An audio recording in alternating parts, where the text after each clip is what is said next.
Okay. Well, good evening, everyone. I'm Arthur Romero with your New Mexico Department of Transportation, and in conjunction with our consultant engineering firm, Parametrics, welcome to tonight's virtual public meeting regarding the US 180 corridor study. The study is from Bayard to just north of Keeler Farm Road, just in the outskirts of Deming. And this is the second of two public involvement efforts. If you recall, the survey regarding this section of US 180 was sent out a while back. Tonight's meeting will focus on presenting the countermeasure alternatives that were evaluated to alleviate deficiencies found with the road. And tonight's presentation will also include recommendations of the preferred alternatives.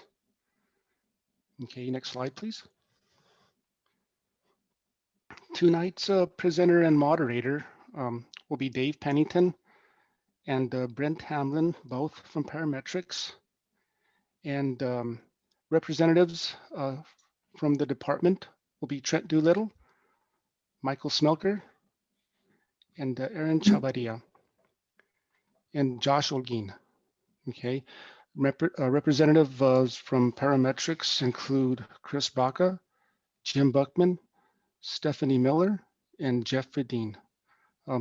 At this point, I'm going to go ahead and hand it over to Dave, and thank you very much. AJ, if you wouldn't mind letting everyone know.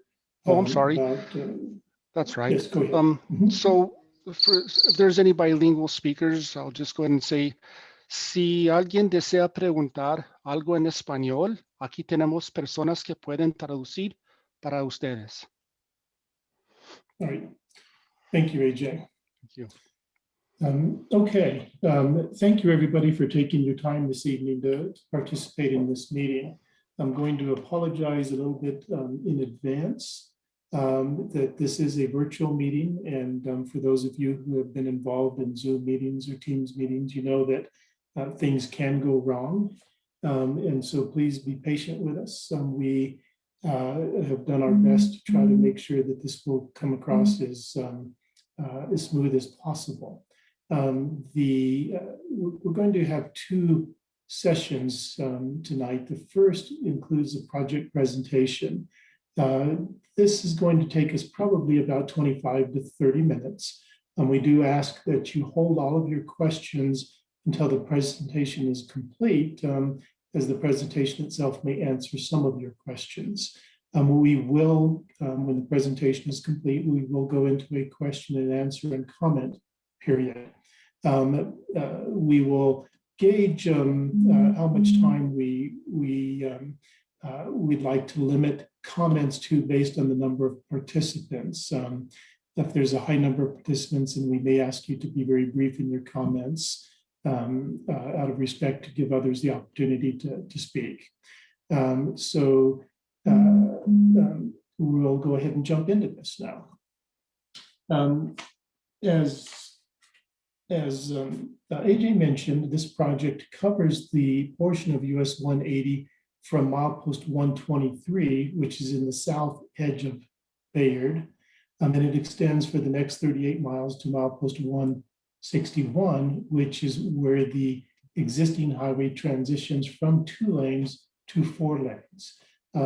This portion of highway is 2 lanes for its entire route length, does not have any passing lanes. It has several intersections that really are designed to provide your turn lanes and your speed change lanes.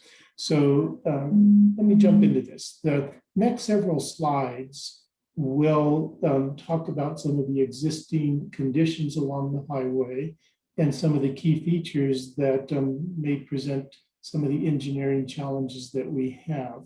What this exhibit is showing, and let me explain a little bit before I go through all of these dots, the green, yellow, and black dots along this route represent locations where crashes have been recorded. Looking at these dots, you can get a general idea of the density of crashes that occur. And this is crashes over a several-year period. We will also provide the traffic volume for each segment, because it does change as you go along the corridor, and identify a few of the key challenges. So this first segment covers the area from Bayard down to Airport Road, which is about 4 miles south of Hurley. The traffic volume in this segment is about 6,500 vehicles a day. About 15 to 20% consist of large trucks. So this highway does carry a fairly high percentage of large trucks. Those trucks do affect driving on the highway and affect safety. A couple of challenges in this area. There is the rock cuts just south of Bayard that present a bit of an engineering challenge, and if we were to widen the highway in this location. There is the Hurley Overpass that also presents challenges if we were to widen the highway here as well. And then there's the railroad crossing itself, which is just at the south edge of Hurley in the center of this diagram. That crossing is currently signed down to 40 miles an hour. And it is a location where there is a higher concentration of crashes here. And a little bit more about that crossing there. The highway crosses through a reverse curve at this location. It does require a fairly abrupt speed change from your approach speeds both north and south of the crossing. And it crosses at a pretty sharp skew, and that presents some challenges.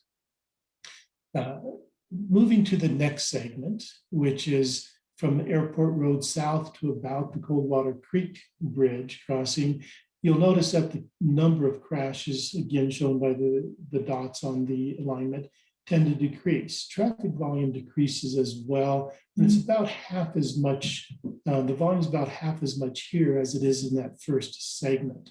There is the intersection of New Mexico 61 and US 180 at this point.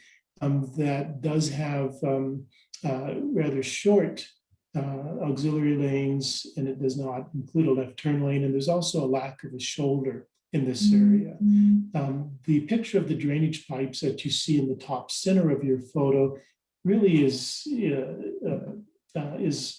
represents many locations where some of the drainage structures are in poor condition and have some problems.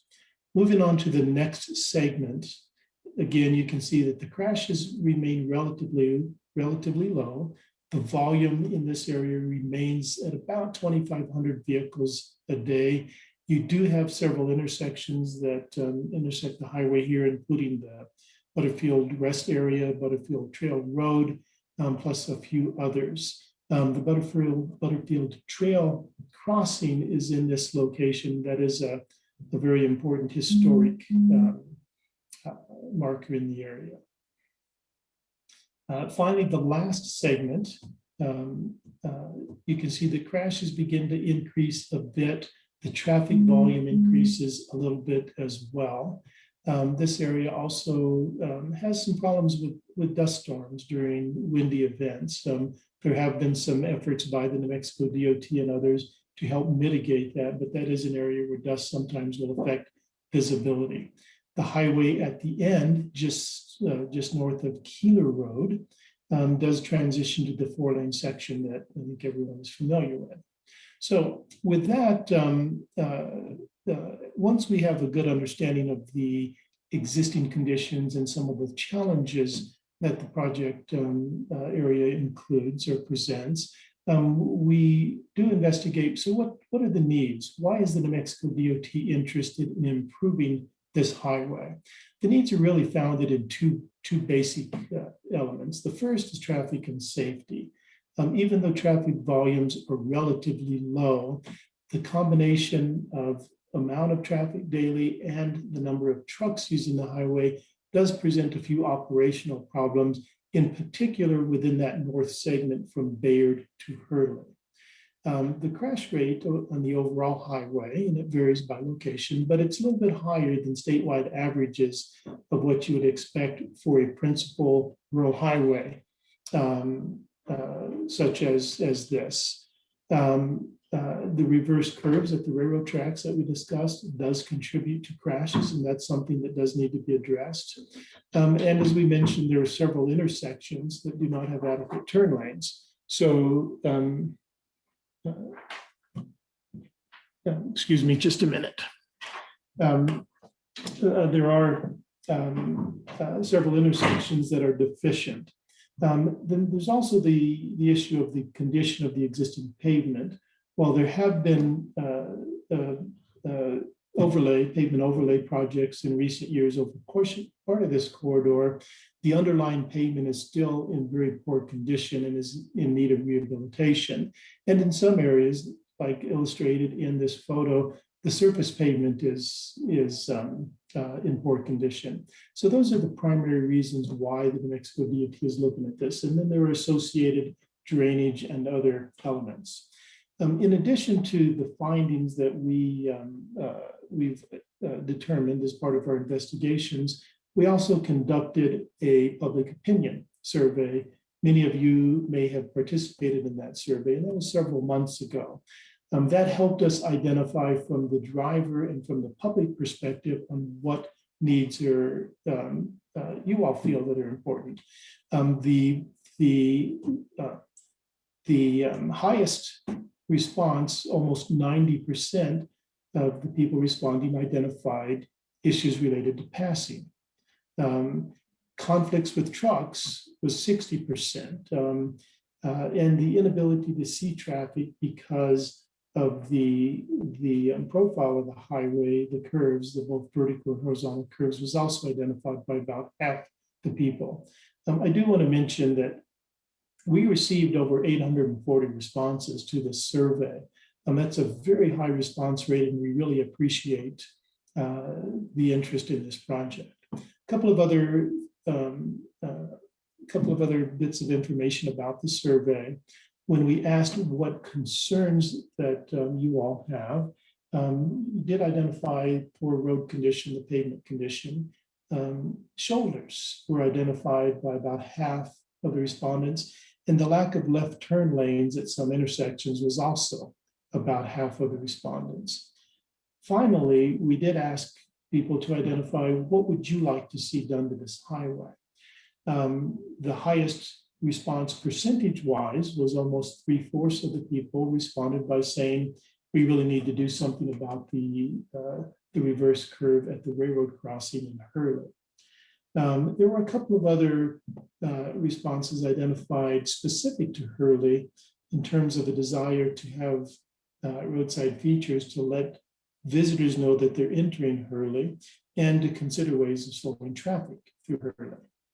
So once we had a better handle on the needs that we've identified and the needs that you all identified, we identified alternatives. An alternative is just how should we design the highway to address the needs that we've identified. We came up with 4 fundamental concepts on how to improve the highway. The first is the enhanced 2-lane concept. This is maintaining the highway as 2 lanes, but adding turn lanes and auxiliary lanes at the major intersections, and also adding passing lanes at intermittent locations to enable better passing. The second concept we looked at was the Super 2 concept. This is very similar to the enhanced 2-lane, except that it essentially provides alternating passing lanes all the way up and down the highway. So you would have a passing lane on the right, and then one on the left, right, left, and so forth. The third alternative was an undivided 4-lane. This is the concept that is shown in the upper right photograph here that provides 2 lanes in each direction, plus a narrow median with rumble strips to separate the opposing streams of traffic. And lastly was a divided 4-lane. This is the same concept that you might see between Bayard and Silver City, and it essentially has a depressed median that separates the travel lanes. So a little bit more about each of these.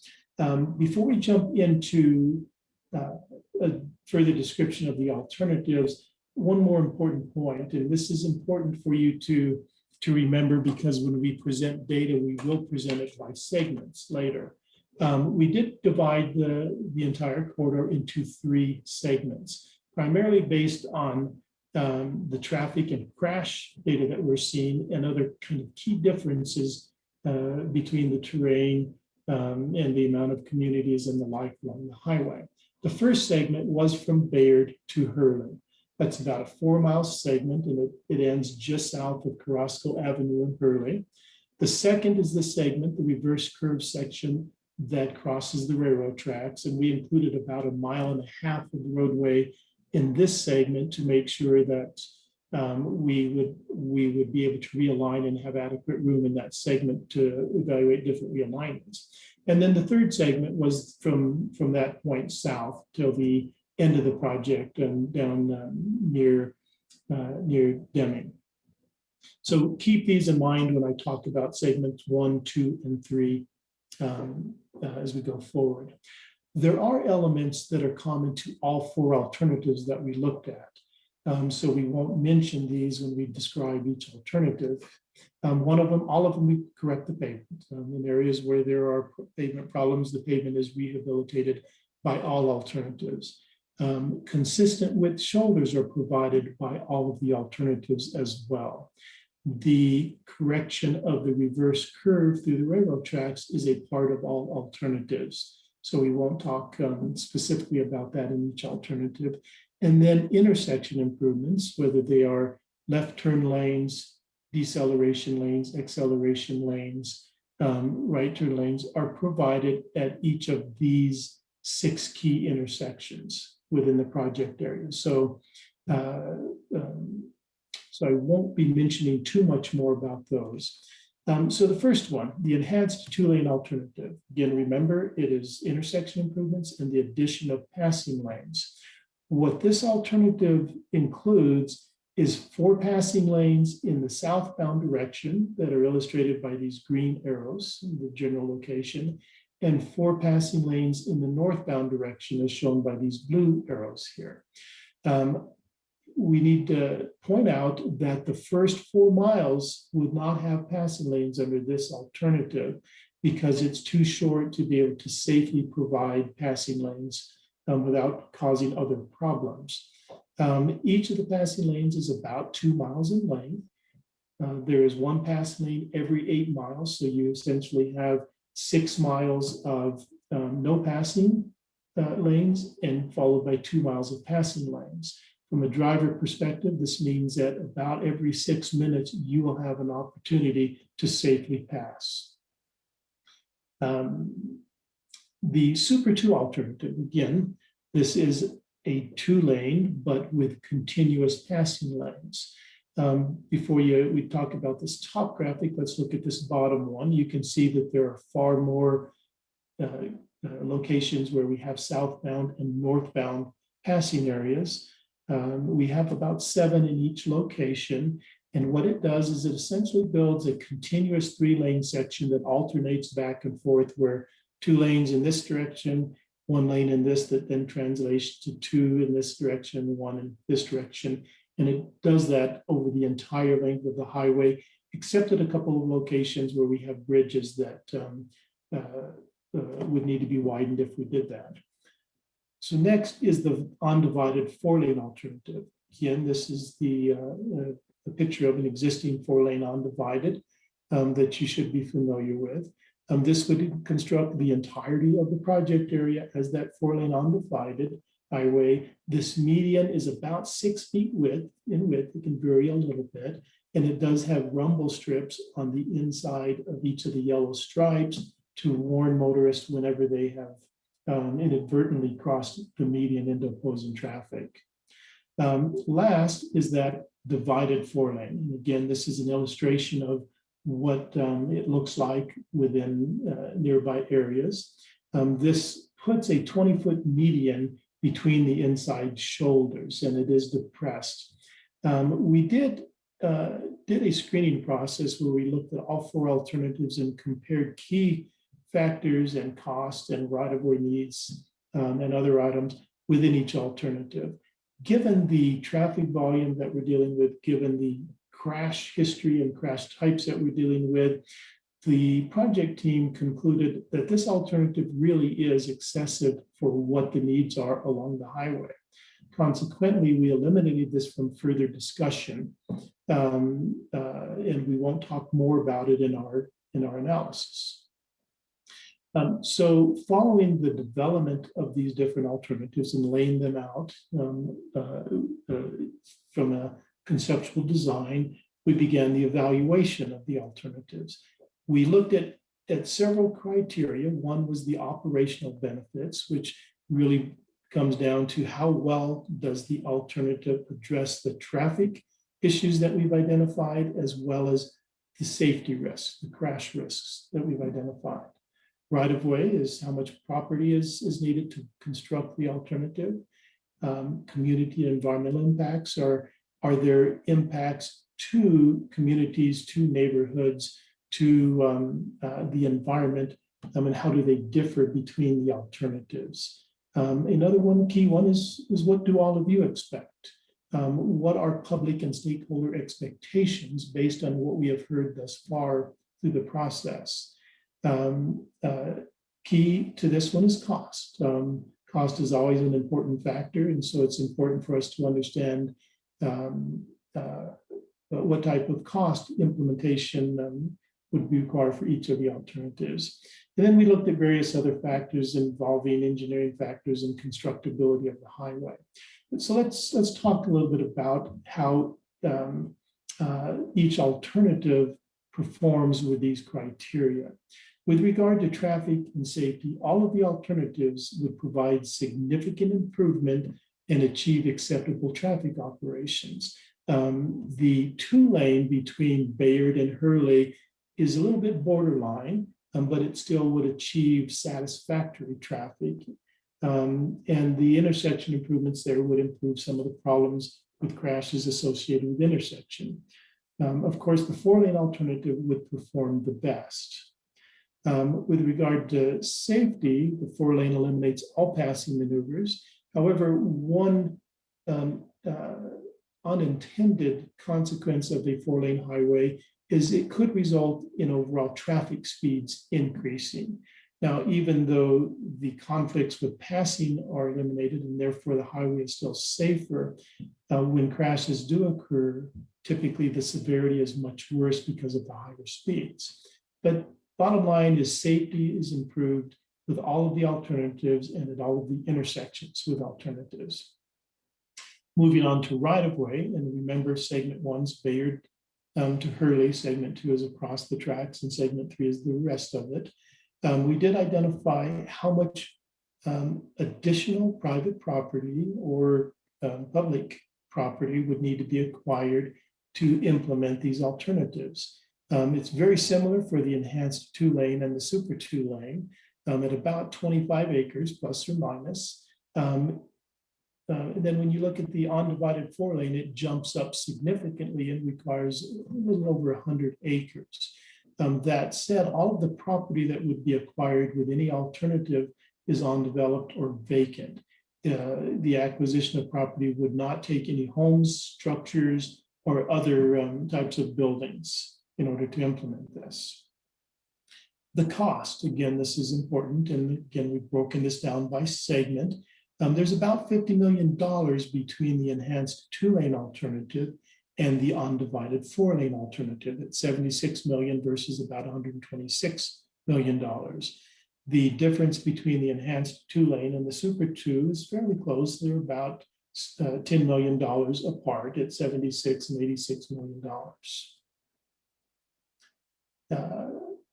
Impacts to the community and environmental effects. As I said, we did evaluate those impacts. As I mentioned before, we would not acquire any buildings or structures. And furthermore, we would be able to maintain access at all of the locations as it exists today. There will be some slight modifications at a few locations as the highways improve, but everyone who has access today would have access, whether it's individual driveways or whether it's access to pastures or rangelands or whatever. Bicyclist was an important consideration, and we have received some correspondence with some of the bicycle groups within the area. We have paid particular attention to this, and as part of all of the alternatives, we have committed to preserving at least 6 feet of usable area for bicyclists on the shoulders. That 6 feet is beyond where the rumble strips and the edge of the friction course, the pavement overlay that you see on highways exist. So the rumble strips and friction course often occupy about 24 to 30 inches, so 2.5 feet. And so we would be able to preserve a full 6 feet in this area. Now, there are areas where we're proposing 8-foot lanes, but we have had discussions as part of the team, and we've agreed that in those areas we would widen the shoulders a bit so we can preserve 6 foot of full use in all areas.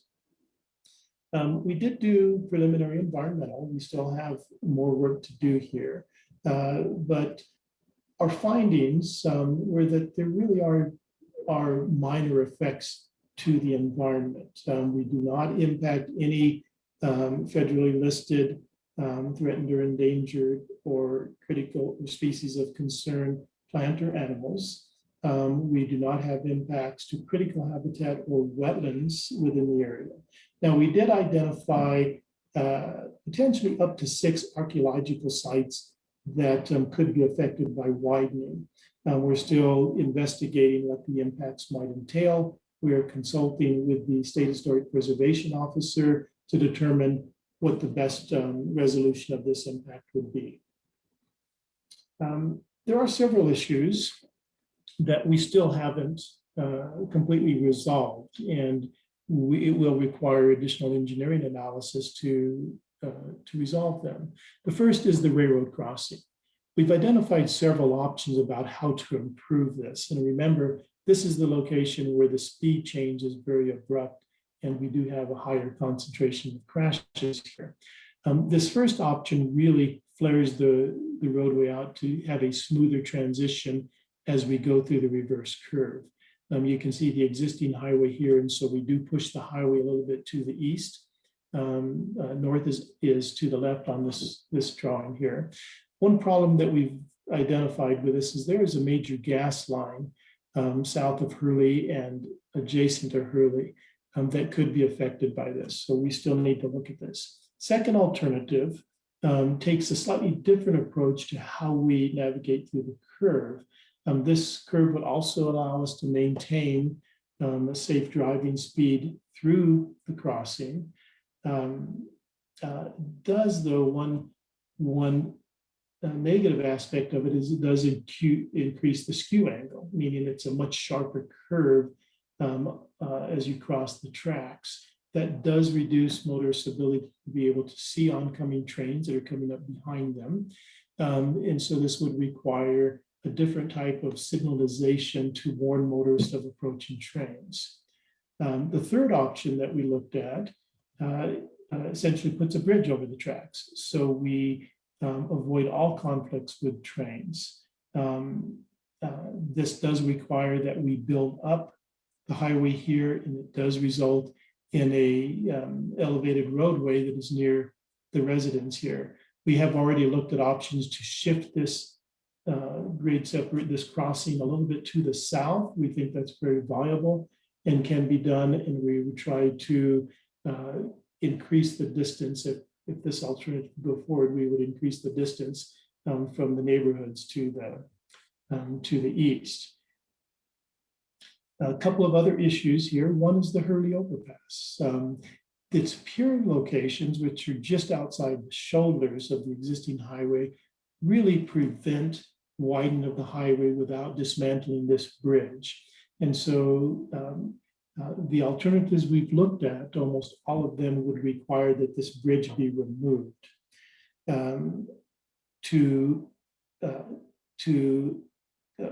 To accommodate the traffic that is currently using the bridge, we would provide a 4-way intersection right at this location where the bridge is.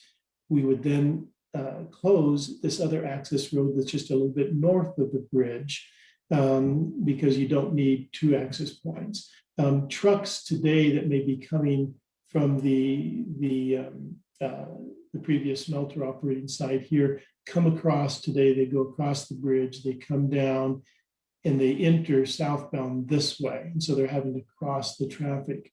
This would eliminate that need by allowing trucks to turn immediately right and get into an acceleration lane here. And so it would be a safer operation than you have today. Also associated with this is that we did get comments from the public that identify that bridge as a community landmark, that it's welcoming people to the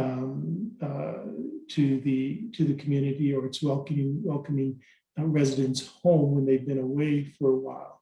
In addition to that, people have said that the speed's a little bit too high through Hurley, in particular at the intersection of Carrasco Avenue. That does present a bit of a safety challenge. We've identified a couple of measures to help mitigate these concerns. With regard to the community landmark, it may be possible to build gateway signs as you enter both approaches to Hurley. This is just a simple concept that we drew up. It wouldn't have to look like this, and in fact, it would require public input from the community to identify what it might look like. With regard to the speeds, we do think it's a good location to provide your active speed detection. These are the signs that you see in many locations throughout the state that tell you when you're driving too fast, and they will flash and tell you to slow down. So we think that is a pretty simple option here. Okay, so based on our analyses, the project team has identified what we would recommend. This is not a decision. This is just based on our analysis, based on our planning and engineering judgment, what we think is an appropriate solution for this corridor. Let me explain it to you. We don't think it should be just one of the alternatives that we identified. We think that you can mix and match those concepts. So we believe that the best treatment for the section of highway from Bayard to Hurley is to build that undivided 4-lane alternative. Remember, we cannot provide passing in that area, so this would mitigate that problem. This is the higher traffic area, one of the higher crash locations. So we think this is an appropriate solution. Across the railroad tracks and then all the way to the end, we think the enhanced 2-lane alternative with passing lanes would be an appropriate treatment for the highway, given the traffic and the crash history and some of the other challenges. The cost to build this combined concept is about $85 million, give or take a little bit, depending upon how the railroad crossing is ultimately treated. Remember, if we did the 4-lane for the entirety, that cost is right at $125, $126 million. So this becomes a more affordable concept for the state. We will not make a final decision or recommendation until we hear from you, until we hear from the public on what you all think should be done. So what happens next on this? Excuse me, just 1 minute. Okay, thank you.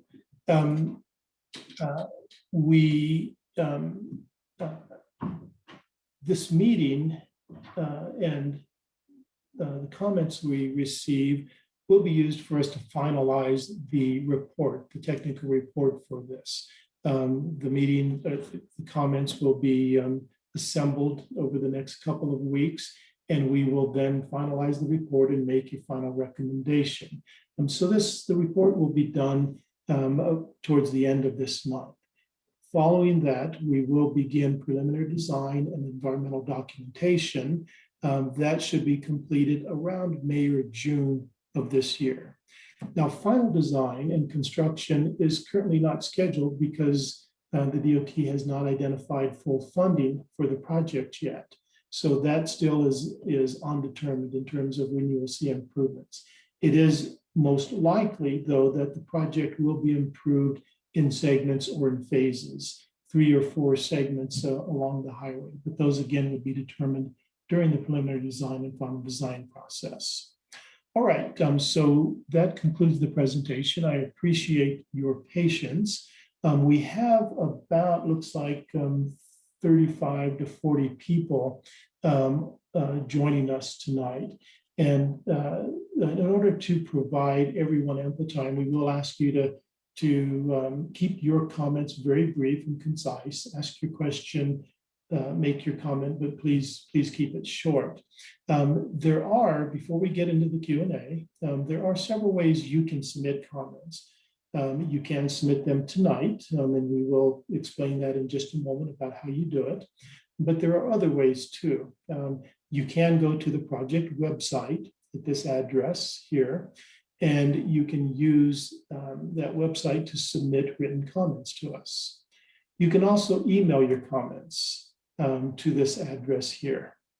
The last way is if you prefer the USPS, you can mail your comments to this address. And we'll put this up again in a minute. So if you haven't had a chance to record all of this, then we will get that to you. But this information is on the webpage. So with that, we're going to go to the Q&A. We do ask that you submit your comments no later than March 18th. And as one final step before we enter Q&A, if there are any elected officials that would like to make a statement before we get into the Q&A, please raise your hand and Brent will call on you. But other than that, let's jump into this. So Brent, would you explain how they can comment tonight? Yep. Welcome to the public engagement aspect of tonight's webinar for US 180. We are definitely a respecter of people's time, so we will try to keep our comments brief. For those who have joined by phone, *9 raises your hand, and it's *6 to unmute. You will get a prompt to unmute. For those who have joined via the Zoom webinar, you have 2 options to ask a question. The first option is the Q&A feature at the bottom.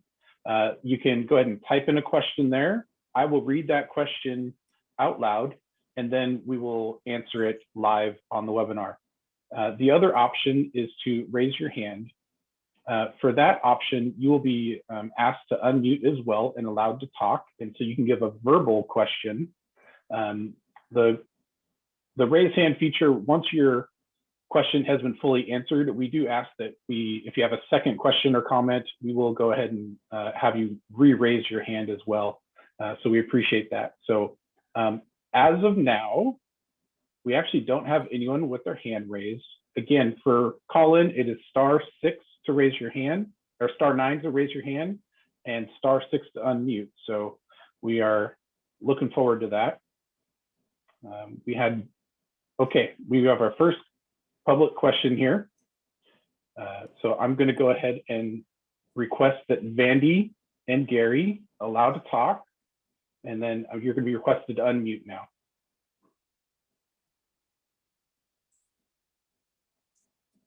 You should have got a prompt to unmute.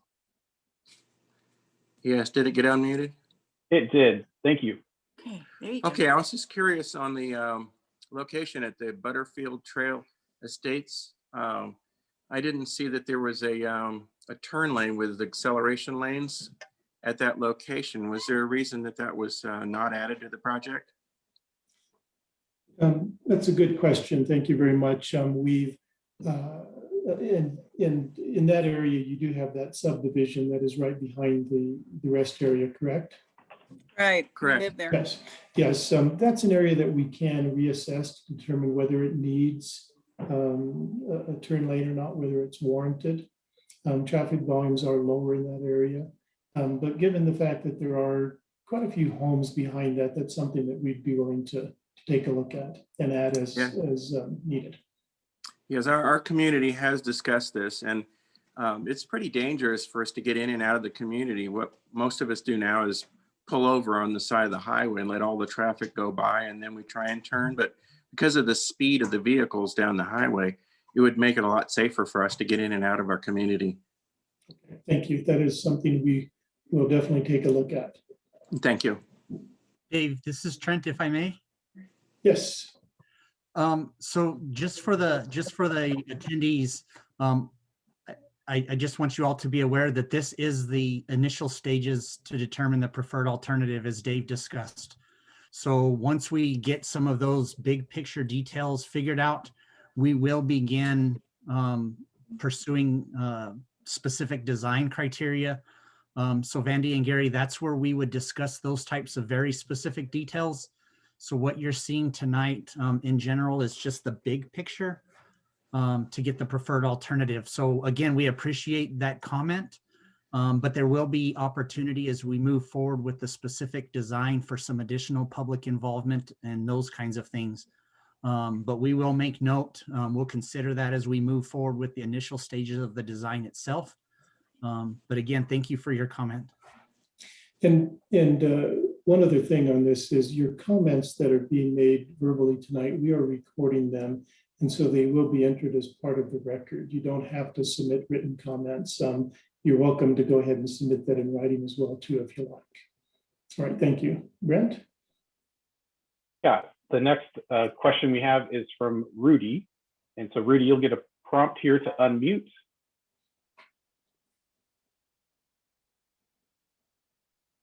And Rudy, you are live now. Unmuted now. My question and first a comment is, U.S. Highway 180 eligible for federal funds is being designated as a U.S. highway? Did you have another question you want to add on, or do you would like for us to respond to that one first? I have a comment to make. Okay, we'll tell you what, if you have a comment, let's go ahead and respond to your question. And Trent, that's a good question for you to respond to, if you would, please. Sure. Nice to have you participating tonight, Representative. I know you've been involved from the very beginning, so I'm glad that you continue to be involved. US 180 is eligible for federal funding. We actually have utilized federal funding on the southern portion coming out of Deming, where we 4-laned a couple of years ago. So that is an opportunity, but being a US route, we also have opportunity for state funding, through legislative funding, through federal grants. So given that it's a US route, we actually have a lot more opportunities to fund this corridor than some of our other routes. Thank you for that, Trent. And certainly good to see you as well. The other question is, or not question, but the comment. I saw that this year there was a $300 million appropriation for projects. Would that funding be able to be used for this particular project? So Representative, there are some time constraints associated with some of that funding. The House actually gave some restrictions on which projects that money would be utilized for.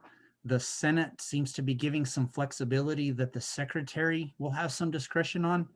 I think it really depends on what the preferred alternative is when we get finished with this study. But given that we're a ways out, I think this year's funding will go to projects that are a little bit further along in the process. So I appreciate that. I should have begun with this statement that I really want to thank Secretary Sandoval for providing the funding for this study. I know that the previous administrations had completed a plan for a 4-lane. Since this project was designated as a GRIP project under Governor Richardson and his infrastructure projects. So my understanding is this project is still on the books as a GRIP project. So I appreciate your presentation.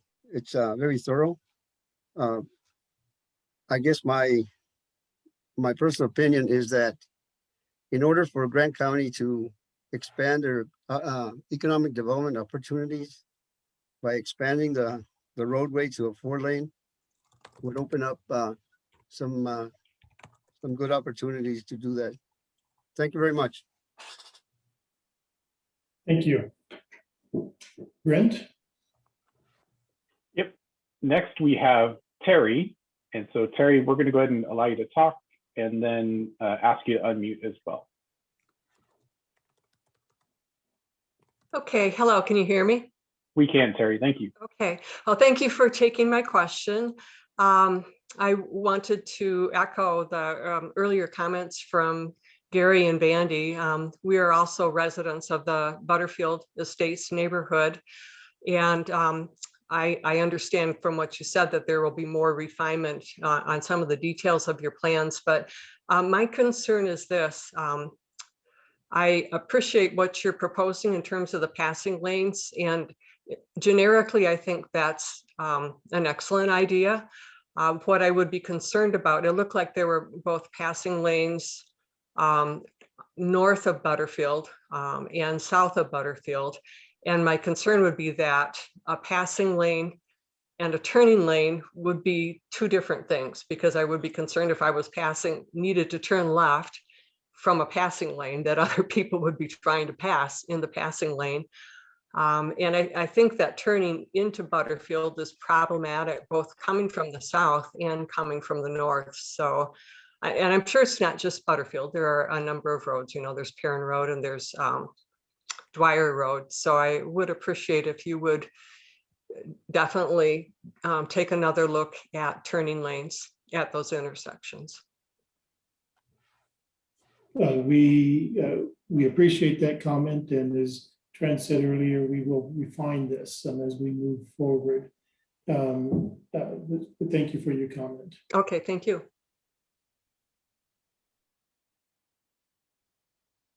All right, next we have Rebecca. And so Rebecca, you're going to be asked to unmute next. There, how's that? That's perfect. Thank you, Okay, Rebecca. good.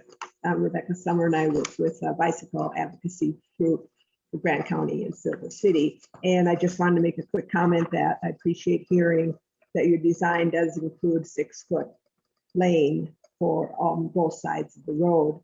And just a couple of points I wanted to make to tell you is that if you don't already know, this is the New Mexico Bicycle Route 18, this whole section. So it is also part of the Southern Tier bicycle route made by the adventure cyclists. So that's why we have, depending on the year, this year was low because of COVID, but there's more touring bicycles going. And what's important is that given the location of the section of the relative flatness of it, that it is considered to be a connector to the south in Mexico, as well to the northern mountain areas of the Southwest. So that's why we are interested in it. And perhaps when you get more in the detail, we can talk more about rumble strips and if there could be spaces so that when bicyclists have to turn, they won't be having to go over the bumps with and possibly damaging tires or their shifting gears. So thank you. Rebecca, thank you for the comment. We did receive the letter that you sent, and we have paid particular attention to some of the comments and some of the needs as you've identified. And as we've said several times before, we will continue to refine this, and we will work with you and others to make sure that your input is that we continue your involvement in this. So thank you. Thank you. All right, Dave, we have a couple written in questions here. All right. And the first question is from Lori and Barrett, and we appreciate your engagement tonight. And it says this: your presentation did not mention any lighting. We are members of the New Mexico Astronomy Village, and we are very concerned about an expansion of lighting along the highway, as has been done in Bayard. What are your plans for lighting? Okay, thank you. That's a good comment. And we did receive some written comments prior about that same issue. We appreciate it. The intent in general right now is not to provide lighting along the entirety of the route. Rather, there will be a few locations where major at key intersections, the rest stop and others where lighting will be needed right at that intersection for safety reasons. But that is really the extent of any lighting that is being proposed as part of the project. AJ, would you like to add anything to that? Yeah, thank you. Just please note that if we do add the intersection lighting, we currently use what we call the full cutoff LED lighting, which is in full compliance with the New Mexico Night Sky Protection Act. Right, thanks, AJ. And we are aware that there is the community behind the rest stop where many of the residents in that location have moved there for that very purpose. And so we will certainly consider that, but we will try to balance that with the safety needs at specific locations. So thank you. And we have one more written in comment. So if you'd like to give comment tonight, please go ahead and type in the Q&A or raise your hand and we can allow you to speak. Or if you're dialed in by phone, just a reminder, *9 raises your hand and *6 to unmute. So this question is from Gerald. Will the entire 38 miles be worked on at the same time with different construction tasks being done? Or will segments be completed in the entirety before a new one is began? And then the second part is, what are ways delays could be minimized? Right, Trent or AJ, one of you want to tackle this one? Dave, this is Trent. I think I can take care of. I think I can take care of it. That's a good question. So one of the things early on in the presentation, Dave presented us a table that described the costs of each segment. So our expectation is, given where the accident history was, we would start with segment 1, but it really is going to depend on how much funding we can acquire. So for instance, if the president initiates a huge transportation bill and we can find a way to construct it all at once, we get better prices that way. There's certainly better coordination that way. I honestly don't expect that to take place just because of the size of the project, but I think the segments and the length of the projects will completely depend on funding availability. The other question that you asked, or what are ways delays will be minimized? There's several things the department can do. We can do time constraints. In this case, one advantage I think we have is when you widen a roadway, a lot of times you can build that new portion of the roadway outside the existing roadway prism before you start impacting traffic. Again, those will be discussed as we move more into the design phase, but we do have options of minimizing delays, especially when we're widening a roadway rather than replacing in kind. Great, thank you, Trent. All right, Brent, back to you. Yes, we have a phone caller and we're going to allow you to talk. The last 3 of your phone number are 392, and to unmute will be *6. Welcome. Yes, hi, are you able to hear me? We are. Okay, this is Jan, and I just first of all, want to say I really appreciate the dialogue you're having here. And I have a question. I'm wondering if you would consider additional projects. I have a real concern about Kirkland Road, and I know financially and perhaps in the scope of the community, this might seem a smaller thing, but Kirkland Road is a fairly populated area, all the side streets that come off of this area, and for people entering onto Kirkland Road or having to leave, it's a very, very dangerous intersection. There's been fatalities at this intersection before, and we had quite a significant accident involving a family with 4 children here in September. And I wanted to know if you would consider adding things like this to your list. I just wanted to bring this up and request that you might consider putting up, even if it's just flashing yellow lights, some kind of signage, I don't know, possibly reducing speed there or encouraging people to use the right lane, the left lane only for passing, which would allow room for people to get out. It's a very hilly area, and Kirkland Road and some of the nearby entering roads. I believe, a problem in this area, and I wanted to know if you would consider projects like that. Dave, this is Trent. I can respond to that one as well. So I agree with you. The district is aware of some of the issues that we have at Kirkland Road. Unfortunately, that is outside. It's further west, I guess, outside of this project termini. We do have, environmental requirements and those kinds of things tied to a corridor that don't allow us to extend past that when you discuss project limits.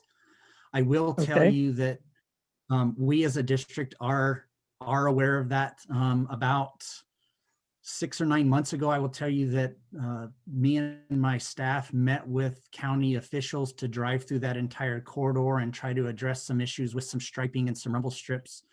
I know that doesn't take care of the site distance issues, but I just want to assure you that the district staff has met with other officials to try to come up with some ways that we can address those issues short term, but short of a construction project where we flatten curves and those kinds of things. It may be more right. Okay, well, yeah, I appreciate that. I said even, small things like, as I said, flashing yellow lights, something like that. I mean, I know coming off of Kirtland, we have a fire station, Whiskey Creek Airport, there's a church there, there's roping arenas with people pulling out with big trucks and trailers. And it's just very, very difficult to see people coming over the hills, and particularly if they're coming quickly.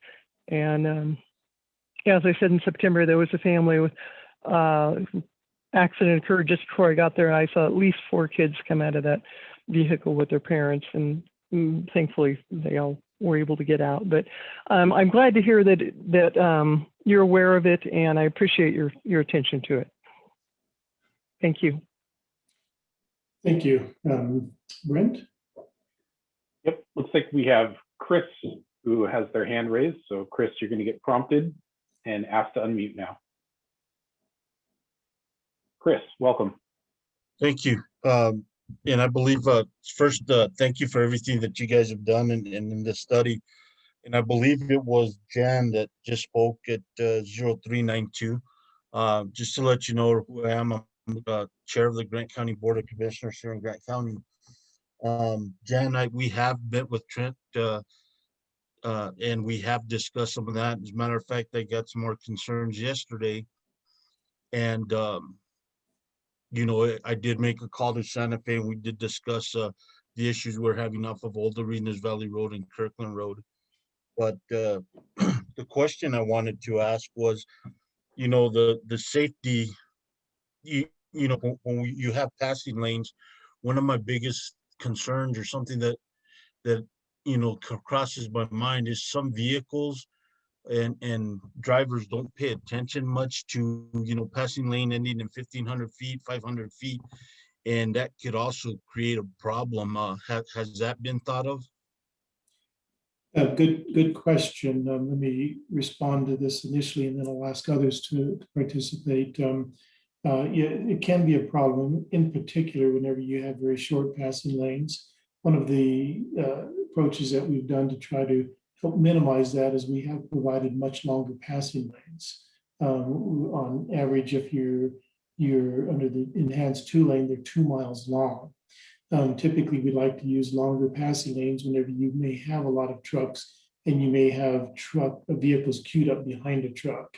And sometimes you may have 6, 10 or more vehicles trying to pass at one time. And so we have added the longer passing lanes to do that.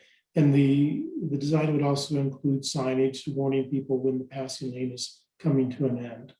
AJ, anything to add, or Trent? I mean, where we're going to be putting the passing lanes in segment 3, we have really, really great sight distance as well. And as far as the signs, we'll definitely have signs and roadway markings of the lane ending as well. Anybody else want to add to this? All right, thanks, Brent. Back to you. Yeah, we have a phone-in caller, last digits of 7737. If you could, just go ahead and identify yourself first. I'm going to allow you to talk and then ask you to unmute, and it's *6 to unmute. Yeah, this is Ed Stevens, Mayor of Hurley, and I do have a couple of questions. We've had numerous requests, and first of all, we're very pleased that this is even in the mix. It's without question needed. We've had a lot of interest in the fact that from Santa Clara to Baird there is a walking path, and with the construction of a 4-lane, there's been some interest in that perhaps a walking path could be installed from the town of Hurley to Baird. That's been discussed with the Mayor of Baird and with many of the residents of the town of Hurley. Now, I know that's not in the project, but it is perhaps something that might be looked at. Second of all, we have when the town of Hurley, when the majority of people from the town of Hurley go to the landfill, they use the crossover bridge. If that crossover bridge is taken out and non-existent, will there be a westbound access to the landfill? Yeah. Okay. Trent, you want to respond to the walking path one first? Sorry, I was muted. Hello? Sorry. So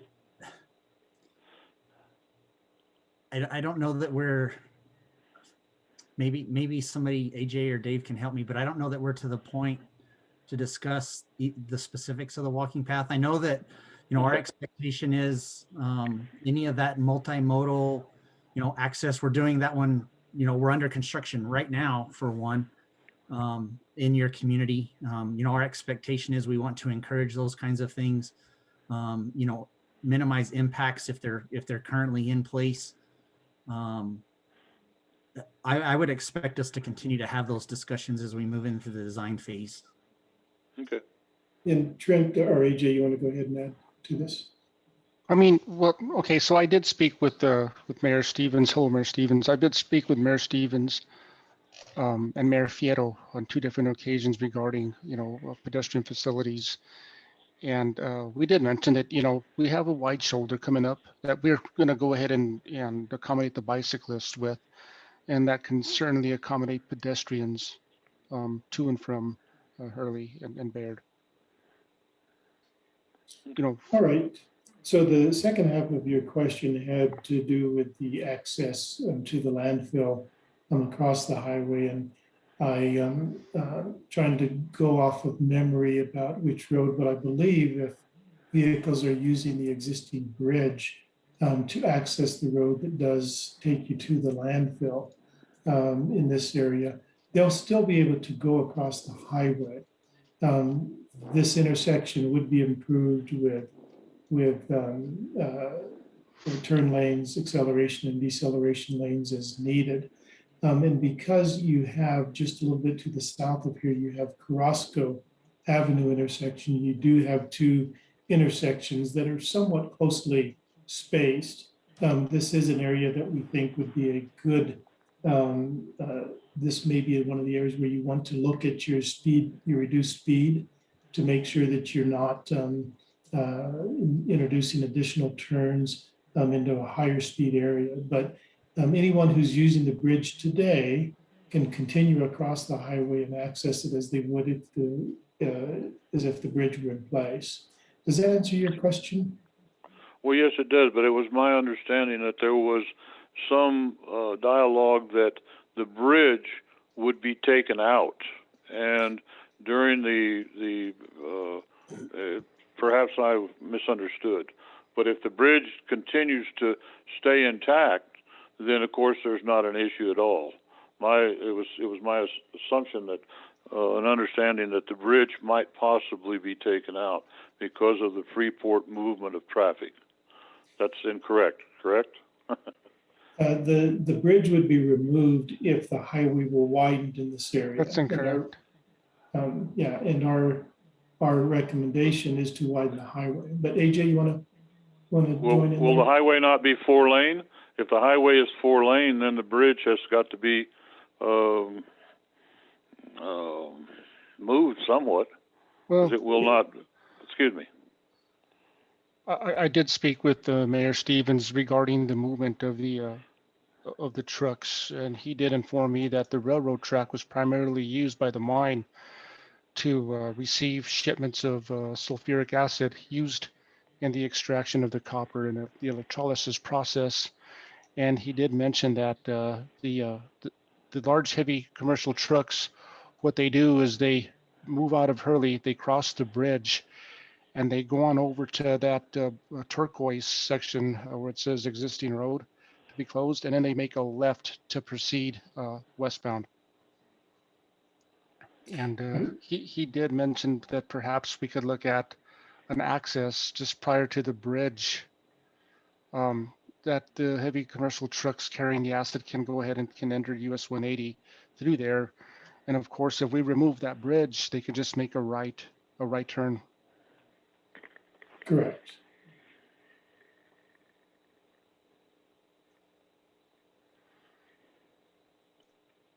And we can continue discussions with you, Mayor, the offline, and we can explain what it is we're I do about. appreciate it. Yeah. Thank you. Thank you. Thank you very much. Mayor.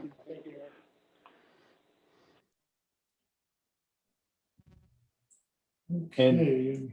And Dave, at this point, we don't have any additional raised hands or questions that have come in via chat. So if anyone would like to do that now, go ahead and we can address your questions and comments.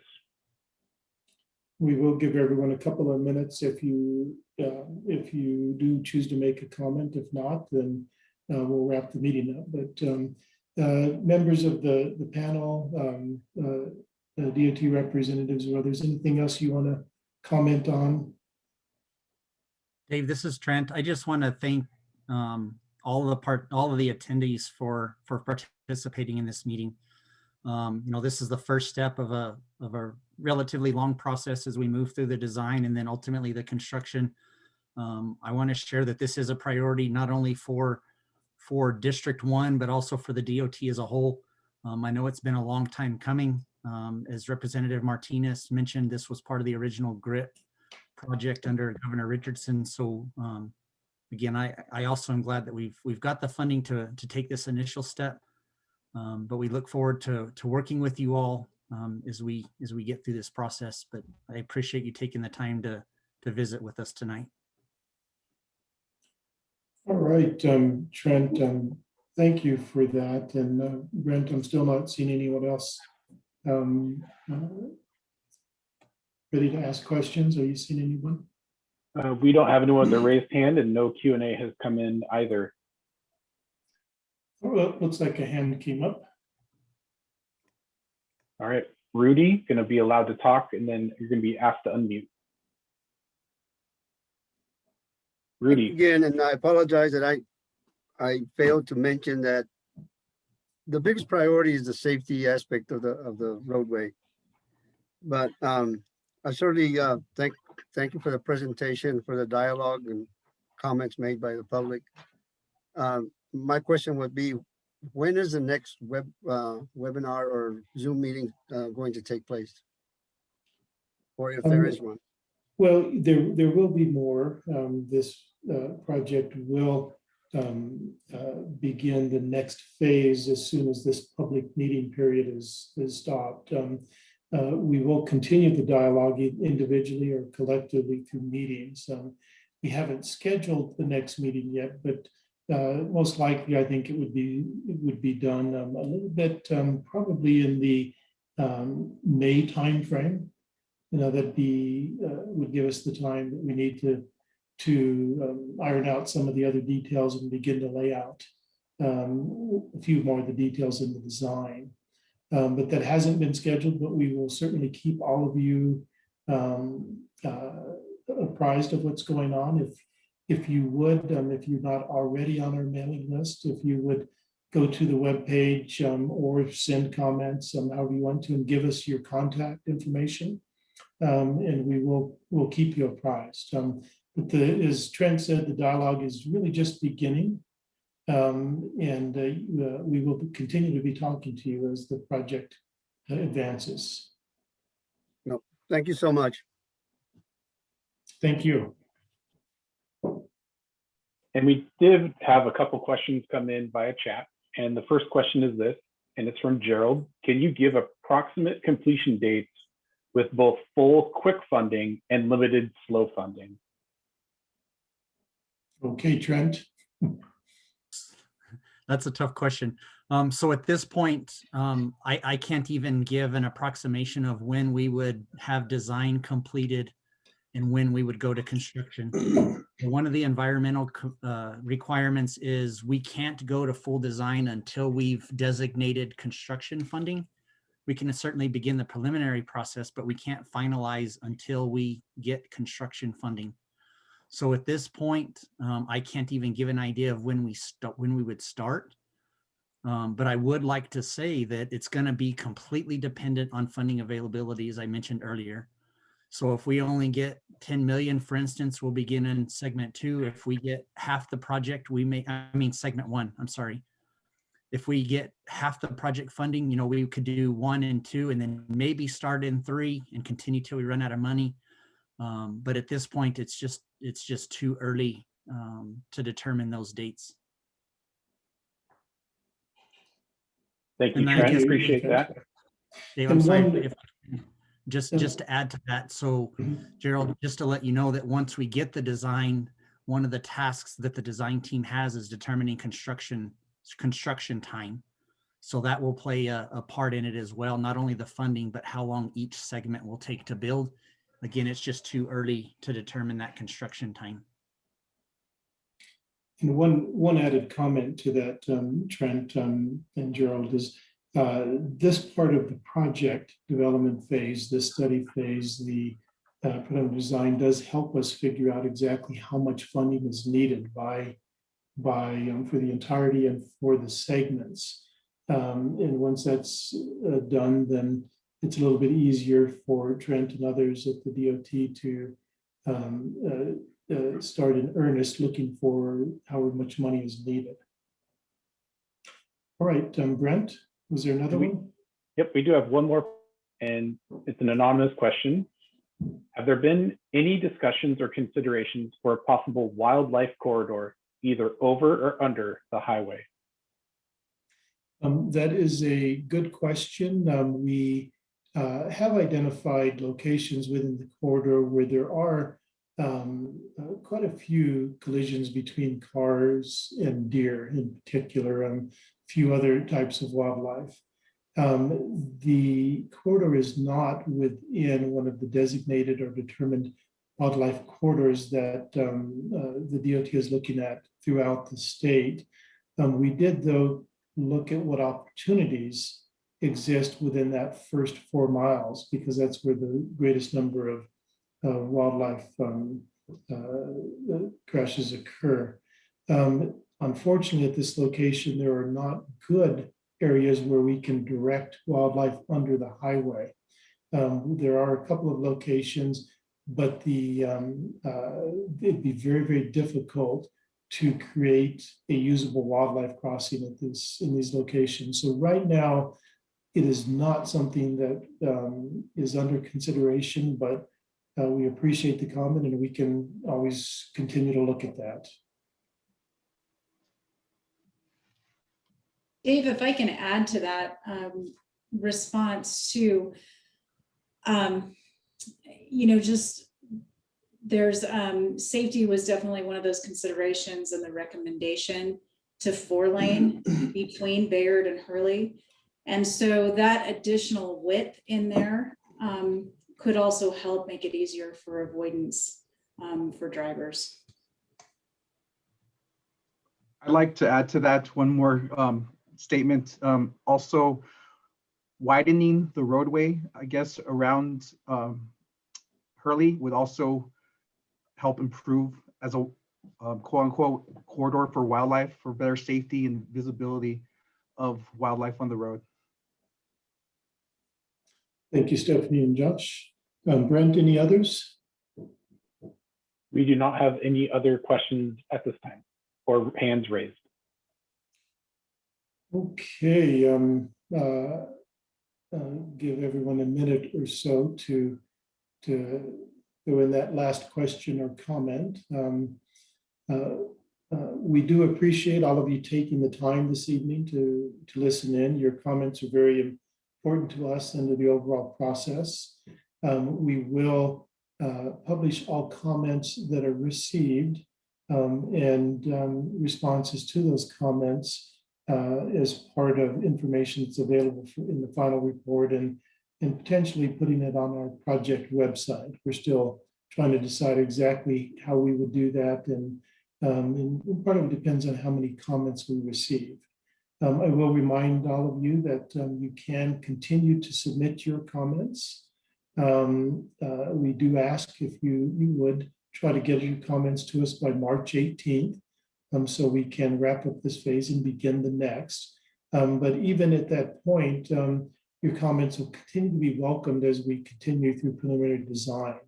This is a continuous dialogue that we'll be having, and we do want to hear from you.